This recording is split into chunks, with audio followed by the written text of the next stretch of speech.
Hello and welcome back. Let's do a quick overview of this project that was generated by the Ionic start command. I'm not going to explain to you what each single folder and file is for, because that would be quite boring. We'll see that, but gradually over the course. For now, let's just focus on this source folder, written SRC for short. This is where we keep our application code, so it's also where we'll spend most of our time making changes and adding new code. Inside source, we have a pages folder that contains a home folder, and this in turn has three files: HTML, SCSS, and TS, that is TypeScript. If we look at home.html, this contains pretty much what we're seeing in the browser. You can see that it has various Ionic specific tags like Ion header, Ion navbar, and so on. All these tags are simply Angular components provided by Ionic. They all start with the Ion prefix, so it's easy to distinguish them from our own components. We'll look at many Ionic components in more detail over time, but you can easily see that this Ionic blank title is what we see in the top bar.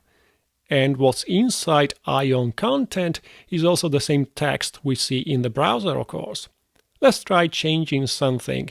We can replace the title to be Love Calculator and maybe put it into a single line just to save some space. As soon as we save this file, the app reloads automatically and we see our new title displayed. So this automatic refresh is taken care of by the Ionic serve command that we have running in the terminal. Now, this HTML file is simply an Angular template that is associated with the homepage component defined in home.ts. You can see that it has the @component annotation just like any other Angular component. The class name is homepage and it uses home.html as its template. An Ionic page is basically an Angular component. So why is it called page and not component, you may ask? Well, a page is basically a component that represents a screen of our application, if you like. In Ionic, they are called pages by convention, and they are a bit special in that you can navigate to a page using the Ionic navigation controller. We'll cover navigation in more detail later in the course. In this example, we just need a single page. But as a quick overview, if we look at the app folder, there is an app.component.ts, and this is the root component of our application.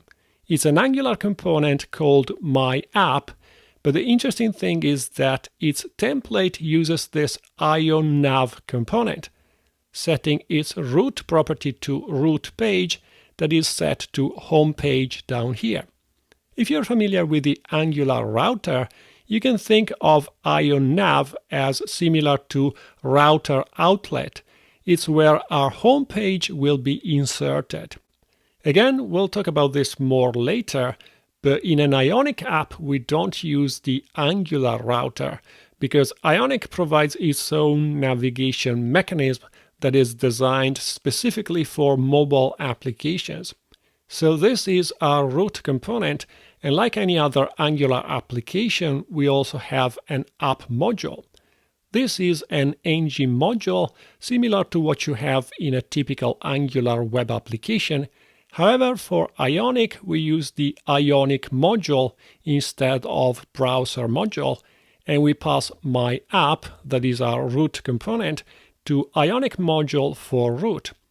Ionic module is imported from Ionic Angular. That's the package that contains all the Ionic functionality. Also, we bootstrap this Ionic app component that's also imported from the same module.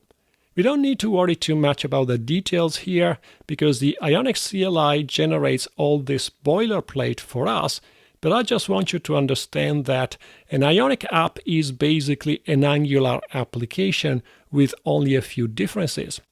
In fact, if we look at this main file, it's using Platform Browser Dynamic to bootstrap our app module exactly like an Angular web application. Finally, if we look at index.html, we can see that it's a basic HTML page. It imports some JavaScript and CSS files. Again, we don't need to worry about exactly how it works because it's all taken care of by the Ionic scripts for us.